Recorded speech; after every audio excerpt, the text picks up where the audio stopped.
फैजान, राजा, ये देखो मैंने नया फोन लिया है। ये फोन ये फोन तो अब चलना भी बंद हो गया। एंड्रॉइड का जमाना है, एंड्रॉइड का। ये देखो हमारे कितने महंगे फोन हैं। क्या खराब किस्मत है मेरी। अगर अल्लाह ने मुझे थोड़ा अमीर बनाया होता तो आज मुझे अपने दोस्तों के सामने जलील नहीं होना पड़ता। मुझे नहीं चलाना ये खटारा फोन। अरे अजान हो गई, ऐसा करता हूँ इसको बिछाकर यहीं नमाज पढ़ लेता हूँ।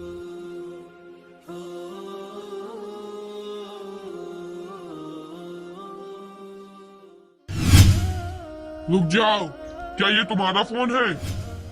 नहीं, ये मेरा फोन नहीं है। तो ये है तुम्हारा फोन? नहीं, ये भी मेरा फोन नहीं है। मेरा फोन तो कीपैड का था। तो ये फोन तुम्हारा है? हाँ हाँ, यही है हमारा फोन, लेकिन ये तो टूट गया था। अल्लाह तुम्हारी ईमानदारी से खुश हुआ, ये सारे फोन तुम्हारे हुए।